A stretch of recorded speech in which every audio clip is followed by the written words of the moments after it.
পৃথিবীতে অধিকাংশ মানুষ তিন ভাগে বিভক্ত। একদল মানুষ কোরআন এবং হাদিস নিজের মন মতো বুঝতে চায়।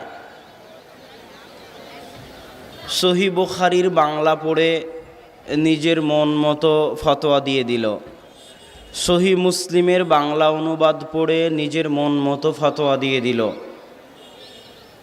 পৃথিবীতে যত বাতিল এবং ভ্রান্ত ফেরকার আবির্ভাব ঘটেছে, সেটা খারিজি হোক, মুতাজিলা হোক, শিয়া হোক, যত বাতিল এবং ভ্রান্ত ফেরকার আবির্ভাব ঘটেছে তার অন্যতম কারণ হচ্ছে নিজের মন মতো কোরআন এবং হাদিস বুঝতে চাওয়া। আরেক দল দ্বিতীয় প্রকারের মানুষ আছে, তারা মনে করে পবিত্র কোরআন এবং হাদিস শুধুমাত্র একজন নির্দিষ্ট ইমামের ফতোয়া অনুযায়ী বুঝতে হবে। সেটা হয় ইমাম আবু হানিফা রাহিমাহুল্লাহ, হয় ইমাম আহমদ বিন হাম্বল রাহিমাহুল্লাহ, হয় ইমাম শাফিঈ রাহিমাহুল্লাহ, হয় ইমাম মালিক রাহিমাহুল্লাহ। আরও অনেকের মাযহাব ছিল, শুধু যেই চারজনের মাযহাব ছিল তা নয়। সুফিয়ান বিন সাঈদ আস-সাউরির মাযহাব ছিল, আব্দুর রহমান আল আউজাঈর মাযহাব ছিল, দাউদ জাহিরির মাযহাব ছিল, তারপরে ইমাম ইসহাক বিন রাহওয়াই রাহিমাহুল্লাহর মাযহাব ছিল। আরও অনেক মাযহাব পৃথিবীতে প্রতিষ্ঠা পেয়েছিল, কিন্তু দীর্ঘস্থায়ী বা টেকসই হয়নি। কেননা মাযহাব টিকে থাকে মাযহাবের ইমামের ছাত্র দিয়ে। ইমাম আবু হানিফা রাহিমাহুল্লাহর দুইজন বিখ্যাত ছাত্র ছিল, ইমাম আবু ইউসুফ এবং ইমাম মুহাম্মদ। আর ইমাম আবু ইউসুফ ছিলেন কাজিউল কুযাত, প্রধান বিচারপতি। এই জন্য হানাফি মাযহাব সারা বিশ্বে বেশি বিস্তার লাভ করে, কেননা ইমাম আবু হানিফা রাহিমাহুল্লাহর ছাত্ররা রাষ্ট্রীয় পর্যায়ে উঁচু উঁচু পদে আসীন ছিলেন। যদিও ইমাম মুহাম্মদ রাহিমাহুল্লাহ, যিনি আবু হানিফা রাহিমাহুল্লাহর ছাত্র, তাকে মাঝে মাঝে আহলুল হাদিসদের মানহাজ কর্তৃক প্রভাবিত মনে হয়, কেননা তিনি ইমাম মালিকেরও ছাত্র ছিলেন। ইমাম মুহাম্মদ শুধু আবু হানিফা নয়, বরং ইমাম মালিকেরও ছাত্র ছিলেন। তো সেই যুগে একের অধিক মাযহাব প্রতিষ্ঠা হলেও এবং বর্তমান যুগে 4টা মাযহাব চলমান থাকলেও আসল মাযহাব 2টে। এখনও 4 মাযহাবের মধ্যে আসল মাযহাব 2টা। একটা হচ্ছে মাযহাব আহলিল হাদিস বা মাযহাব সালাফাস সালেহিন, অথবা মাযহাব আহলির রায়। 4 মাযহাবও এই 2টার মধ্যে সীমাবদ্ধ। আপনি যখন ফিকহ পড়বেন তখন দেখবেন যে অধিকাংশ মাসালায় ইমাম আহমদ আর ইমাম শাফি একমত, অধিকাংশ মাসালায়। কেননা ইমাম শাফি এবং ইমাম আহমদ মানহাজ আহলিল হাদিস, আসলে আহলে হাদিসদের মাযহাবের অনুসারী ছিলেন। আর অধিকাংশ মাসালায় ইমাম আবু হানিফা রাহিমাহুল্লাহ একাই। কিছু কিছু সময় তার সাথে ইমাম মালিককে পান, কিছু কিছু সময়, আর অধিকাংশ সময় তিনি একাই। আর অধিকাংশ সময় আহমদ এবং শাফি একসাথে, আর মাঝে মাঝে ইমাম মালিককেও তাদের সাথে পান। তো এখনও যারা হানাফি তারাও এটা বিশ্বাস করে যে মাযহাব আসলে 2টা, একটা আহলুল হাদিসদের মাযহাব আর একটা আহলুর রায়দের মাযহাব। তো অন্যদের মাযহাব হারিয়ে গেছে তাদের ছাত্রের অভাবে। আহমদ বিন হাম্বলের বড় বড় ছাত্র ছিল, ইমাম বুখারী ছিলেন, আবু দাউদ ছিলেন, ছাত্রের কারণে মাযহাব টিকে গেছে। ইমাম শাফির বড় বড় ছাত্র ছিল, যেমন আহমদ বিন হাম্বল ইমাম শাফির ছাত্র। পৃথিবীতে যত সানাদে হাদিস বর্ণিত হয়েছে তার মধ্যে একটা সানাদকে বলা হয় সিলসিলাতুয যাহাব, স্বর্ণের সানাদ। এই সানাদে একটা হাদিস বর্ণিত হয়েছে যে কেউ যদি কোথাও ক্রয় করে, কোনো মুসলমান যদি কোনো দোকানদারের সাথে ক্রয় বিক্রয় শুরু করে, তাহলে দরদাম না মিটা পর্যন্ত, কথা শেষ না হওয়া পর্যন্ত আরেক মুসলমান যেন ওখানে গিয়ে দরদাম শুরু না করে। কোনো মেয়েকে যদি কোনো ছেলে প্রস্তাব দেয় বিবাহের, তাহলে কথা মিটমাট না হওয়া পর্যন্ত আর দ্বিতীয় কোনো ছেলে যেন ওই মেয়েকে বিবাহের প্রস্তাব না দেয়। এই হাদিসের সানাদ হচ্ছে সিলসিলাতুয যাহাব, স্বর্ণের সানাদ। স্বর্ণের সানাদ মানে এই হাদিস আল্লাহ রাসূল থেকে বর্ণনা করেছেন আব্দুল্লাহ বিন ওমর রাদিয়াল্লাহু তাআলা আনহু। আব্দুল্লাহ বিন ওমর রাদিয়াল্লাহু তাআলা আনহু থেকে এই হাদিস বর্ণনা করেছেন নাফে। নাফে ছিলেন আব্দুল্লাহ বিন ওমরের আজাদকৃত দাস, মাওলা ইবনে ওমর। ইবনে ওমর রাদিয়াল্লাহু তাআলা আনহু তাকে গোলাম ছিল, কিনে নিয়ে আজাদ করে দিয়েছেন এবং জিঞ্জির দিয়ে বেঁধে রেখে তাকে কোরআন এবং হাদিস শিখিয়েছেন। বিখ্যাত তাবী। ইমাম নাফের ছাত্র হচ্ছে ইমাম মালিক, ইমাম ও দারিল হিজরাহ, মদিনার ইমাম। মসজিদে নববীতে বসে দার্স দিতেন, বাকিউল গারকাদে তার কবর রয়েছে। ইমাম মালিক থেকে এই হাদিস বর্ণনা করেছেন ইমাম শাফিঈ, যিনি বিখ্যাত চার মাযহাবের এক মাযহাবের ইমাম। ইমাম শাফিঈ থেকে এই হাদিস বর্ণনা করেছেন আহমদ বিন হাম্বাল। তাহলে একটা হাদিসের সানাদে চার মাযহাবের তিন মাযহাবের ইমাম জমা হয়েছে। আহমদ বিন হাম্বাল হাদিস বর্ণনা করতেছে ইমাম শাফিঈ থেকে, ইমাম শাফিঈ হাদিস বর্ণনা করতেছে ইমাম মালিক থেকে, ইমাম মালিক বর্ণনা করতেছে নাফে থেকে, নাফে বর্ণনা করতেছে ইবনে ওমর থেকে। এর চাইতে মজবুত সানাদ পৃথিবীতে নাই। তো আমরা বলছিলাম যে ইমামদের মাযহাব আরও ছিল, কিন্তু সেগুলো টিকিনি ছাত্রের অভাবে, ছাত্র না থাকার কারণে। আর এই চারজনের মাযহাব টিকে গেছে ছাত্রের কারণে। তাদের মধ্যে আসল মাযহাব দুইটা, মাযহাব আহলিল হাদিস, মাযহাব আহলির রায়। পৃথিবীর মানুষকে আমরা তিন ভাগে ভাগ করলাম। একদল মানুষ নিজের মন মতো কোরআন হাদিস বুঝে, এদের কারণেই সব বাতিল ফিরকার আবির্ভাব। একদল মানুষ কোরআন হাদিসকে নির্দিষ্ট ইমামের বুঝ অনুযায়ী বুঝে, তাদেরকে আমরা বলি নির্দিষ্ট ইমামের তাকলিদ করে। আর এই দুই গ্রুপের মাঝামাঝি হচ্ছে আহলুল হাদিসদের মাযহাব।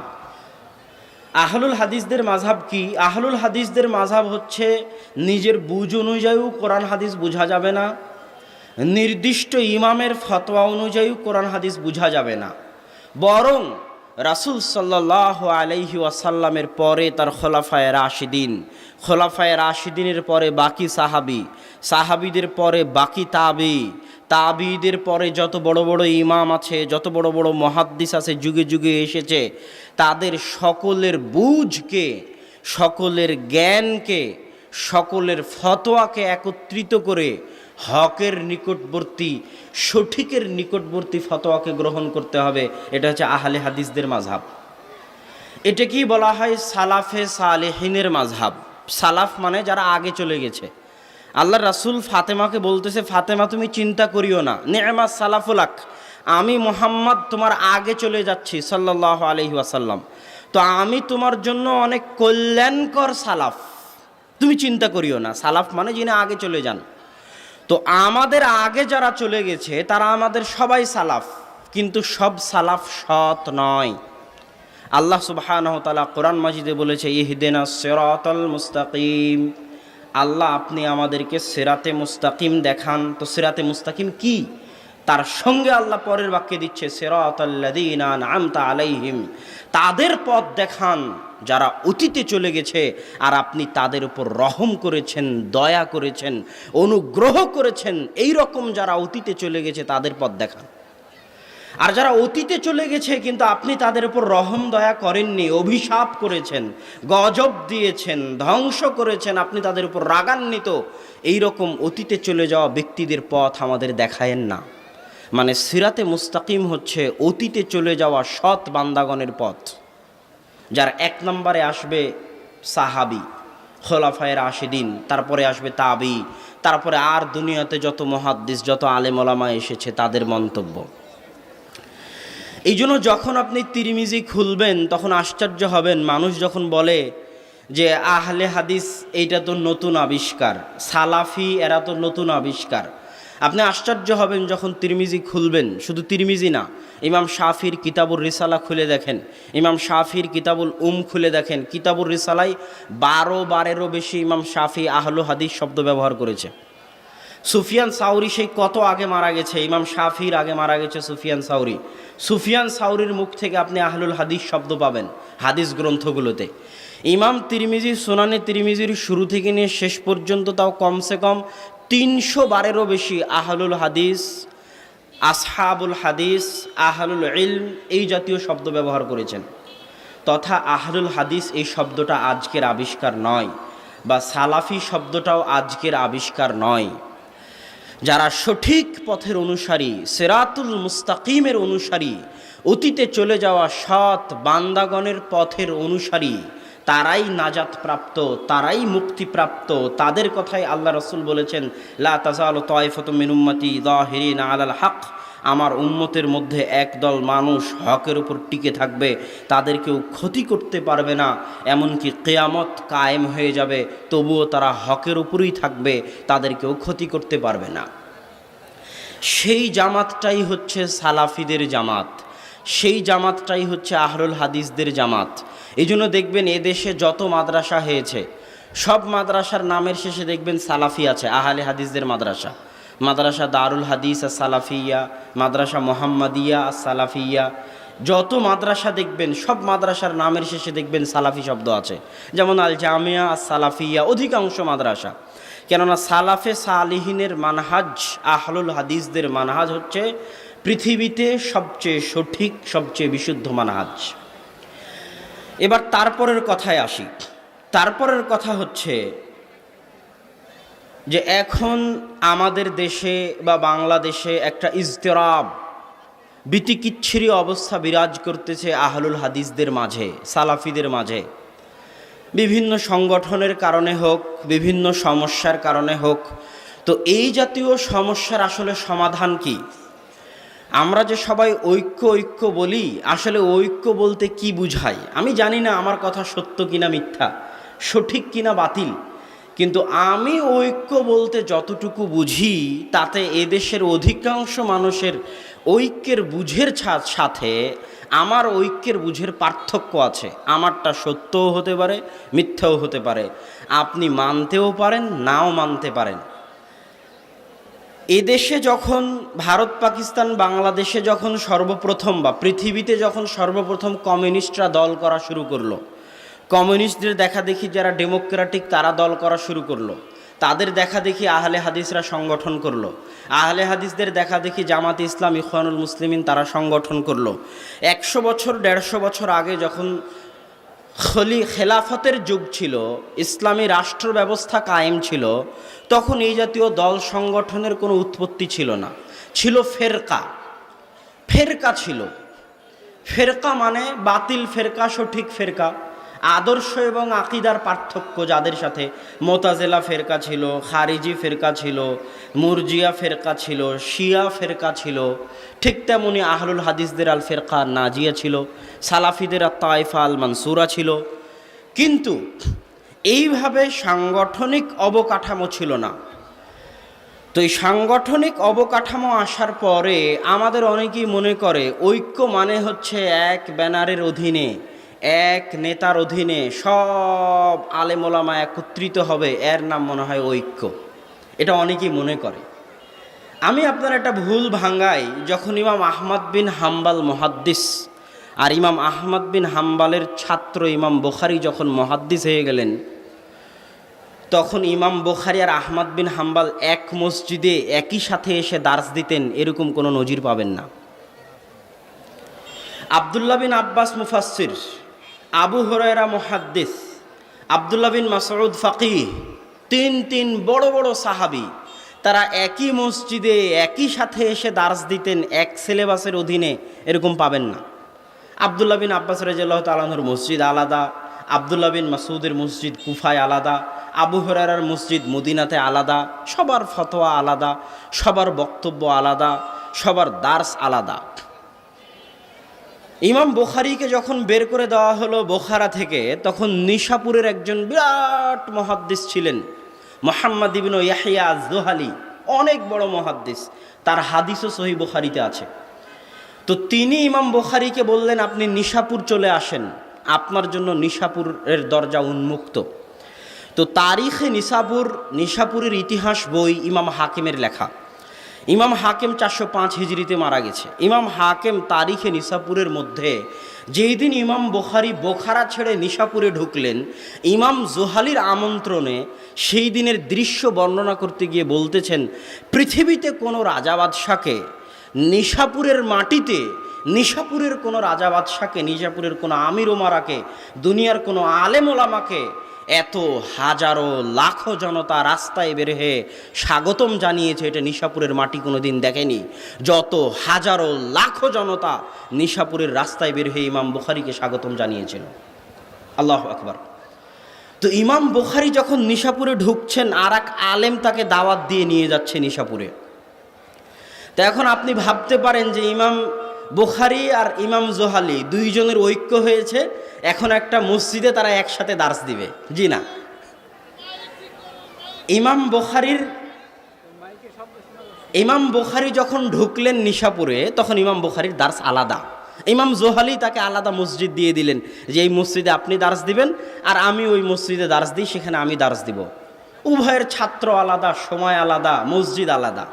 তার মানে কি তাদের মধ্যে একতা ঐক্য ছিল না? আমার প্রশ্ন কি বুঝতে পারছেন আপনারা? প্রশ্ন কি স্পষ্ট? তো অথচ মানুষ তো, ইমাম জোহালি মানুষ, একটা সময় এমন হলো যে ইমাম জোহালির দার্স থেকে ছাত্র কমতে কমতে কমতে কমতে ইমাম বুখারীর দার্সে ছাত্রের জায়গা হয় না। তো ইমাম জোহালি তো মানুষ, অন্তরে তার একটা হিংসা জাগলো, হাসাদ। তখন ইমাম জোহালি পরিকল্পনা করলেন, আল্লাহ ভালো জানে, তিনি ইমাম বুখারীর উপর কাফের ফতোয়া আরোপ করে দিলেন। যেই ইমাম বুখারীকে ইমাম জোহালি নিজে নিয়ে এসেছিলেন নিশাপুরে, তার উপর ইমাম জোহালি কাফের ফতোয়া আরোপ করে তাকে নিশাপুর থেকে বহিষ্কার করে দিলেন। ইমাম বুখারী নিশাপুর থেকে বহিষ্কৃত হয়ে গেলেন।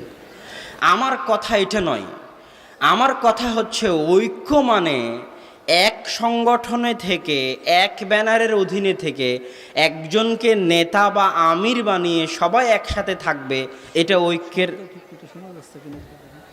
ঐক্যের মানদণ্ড নয়। ঐক্যের মানদণ্ড হচ্ছে আপনার মানহাজ আমার মানহাজ, আপনার আকিদা আমার আকিদা এক কিনা। আজকে যারা ভারতের আহলে হাদিস, তারা কি আমাদের কোনো সংগঠনের অন্তর্ভুক্ত? আমরা যারা বাংলাদেশের সালাফি, তারা কি সৌদি আরবের কোনো সংগঠনের অন্তর্ভুক্ত? তা আমাদের মধ্যে কি একতা নাই? আছে। সেই ঐক্যটা হচ্ছে আকিদার ঐক্য, মানহাজের ঐক্য। এই পর্যায়ে আর একটা কথা আপনাকে বলি যে মানহাজের অনুসরণ, হুনাকা ফারকুন বাইনা মানহাজি সালাফা সালেহিন ওয়াল হিজব আস সালাফি। সালাফি সংগঠন, আহলে হাদিস সংগঠন এবং সালাফি মানহাজ, আহলে হাদিস মানহাজের মধ্যে পার্থক্য আছে। সালাফি আহলে হাদিস মানহাজ হচ্ছে একটা বিরাট পতাকা, যেই পতাকার নিচে ঢুকতে কোনো ফরম পূরণ করা লাগে না, যেই পতাকার নিচে ঢুকতে কারো হাতে হাত রেখে শপথ গ্রহণ করা লাগে না, যেই পতাকার নিচে ঢুকতে কোনো পরীক্ষায় অংশগ্রহণ করা লাগে না। ঠিক যেমন ইসলাম একটা সংগঠন, আমি বহু বক্তব্যে বলেছি যে ইসলাম একটি সংগঠনের মতো। ইসলামের নেতা হচ্ছে মুহাম্মদ সাল্লাল্লাহু আলাইহি ওয়াসাল্লাম, ইসলামের কেন্দ্র হচ্ছে মদিনা এবং মক্কা, ইসলামের কেন্দ্রীয় সম্মেলন হচ্ছে হজ, ইসলামের বাৎসরিক কিয়ানত, যেমন সংগঠনে বাৎসরিক কিয়ানত দেওয়া হয়, মাসিক কিয়ানত দেওয়া হয়, ইসলামের বাৎসরিক কিয়ানত হচ্ছে জাকাত দিতে বাধ্য যদি আপনি সংগঠনের সদস্য থাকেন। সব সংগঠনের শাখা অফিস আছে, জেলা অফিস আছে, তেমনি ইসলামের শাখা অফিস হচ্ছে এই মসজিদ। যদি ইসলাম নামক সংগঠনের সদস্য থাকতে চান, দিনে 5 বার মসজিদে হাজিরা দিতে আপনি বাধ্য। যদি হাজিরা না দেন তাহলে আপনি জামাত থেকে বের হয়ে যাবেন। ওই জামাত, যেই জামাতের কথা আল্লাহ রাসূল বলেছে তোমরা জামাতবদ্ধ জীবন যাপন করো। তো ঠিক তেমনি সালাফি এবং আহলে হাদিস এটা বিরাট পতাকা। এই পতাকার নিচে ঢুকতে যেমন আপনি আশহাদু আল্লা ইলাহা ইল্লাল্লাহ ওয়া আশহাদু আন্না মুহাম্মাদার রাসূলুল্লাহ আফ্রিকার গভীর জঙ্গল থেকে বলেন, আর আটলান্টিক মহাসাগরের অতল গহ্বর থেকে বলেন, আর সাহারা মরুভূমি থেকে বলেন, আপনি মুসলমান হয়ে গেছেন। ঠিক তেমনি পৃথিবীর যেখানে থাকেন না কেন, আপনারা আব্বুর বহু বক্তব্য শুনেছেন, পৃথিবীর যেখানে যারা মানুষের মতামতকে উপেক্ষা করে পবিত্র কোরআন এবং সহিহ হাদিস মেনে চলে, তারাই আহলে হাদিস, তারাই সালাফি। সে আটলান্টিক মহাসাগরের মধ্যে থাক, সাহারা মরুভূমিতে থাক, আফ্রিকার জঙ্গলে থাক, এর জন্য নির্দিষ্ট কোনো কিছুর অধীনে ঢুকে ফরম পূরণ করে পরীক্ষা দিয়ে নিজেকে বানাতে হবে এরকম কিছু নয়। এই জন্য সালাফি মানহাজ, আহলুল হাদিসদের মানহাজ এবং সালাফি দল বা আহলে হাদিস দলের মধ্যেই সামান্য পার্থক্যটুকু আছে। তবে সব আহলে হাদিস দলই, সব সালাফি দলই সালাফি মানহাজের অন্তর্ভুক্ত। এই কথাটা বুঝতে পারলেন কিনা আমি জানি না। জমিয়তে আহলে হাদিস আন্দোলন বাংলাদেশ, বাংলাদেশ জামাতে আহলে হাদিস, সব দল, সব সংগঠন, যেমন যারা দল সংগঠন করে না তারাও সালাফি মানহাজের অন্তর্ভুক্ত, তেমনি সব আহলে হাদিস দল, আহলে হাদিস সংগঠন সালাফি মানহাজ, আহলে হাদিস মানহাজের অন্তর্ভুক্ত। তারপরের শেষ কথা যেটা বলতে চাচ্ছি, আলোচনার শেষের দিকে চলে এসেছি। এতক্ষণ যেটা বলতে চাইলাম, প্রথমে বললাম যে সঠিক ফেরকা, নাজিয়া ফেরকা হচ্ছে আহলে হাদিস সালাফিদের ফেরকা, তার সঙ্গে দিলাম।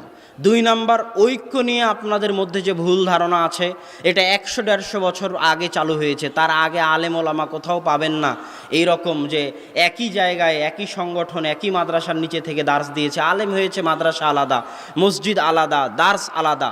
আকিদা যতক্ষণ এক ততক্ষণ তারা একতাবদ্ধ আছে, মানহাজ যতক্ষণ তাদের এক ততক্ষণ তারা একতাবদ্ধ আছে। মানহাজের উপর ভিত্তি করে, আকিদার উপর ভিত্তি করে সারা পৃথিবীর, সারা দুনিয়ার, সারা বাংলাদেশের সব আহলে হাদিস এক। তারপরের যেটা কথা বলতে চাচ্ছি সেটা হচ্ছে জামাতবদ্ধ জীবনযাপন বলতে কি বুঝায়।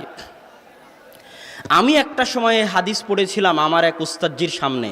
এই কথা মনে পড়লে আমার এখন অনেক কষ্ট হয়। উনি এখনও আমার ওস্তাদ, আল্লাহ সুবহানাহু তাআলা তাকে হেফাজত করুক, হায়াত দারাজ করুক। এক মসজিদে আমি হাদিস পড়েছিলাম, আমুরুকুম বিখামসিন, তোমাদের 5টা বিষয়ের নির্দেশ দিচ্ছি, বিল জামাতবদ্ধ জীবনযাপনের। সেই দিনে হাদিস পড়ে আমি বুঝাতে চেয়েছিলাম যে আপনি এই দল, এই সংগঠন থেকে বের হয়ে গেছেন, মানে আপনি জামাত থেকে বের হয়ে গেছেন। এই ভ্রান্ত আকিদার জন্য এখনও আমার আফসোস হয়, এবং সেই দিন ওই উস্তাদের সামনে এই হাদিস পড়ার কারণে এখনও আমার আফসোস হয়।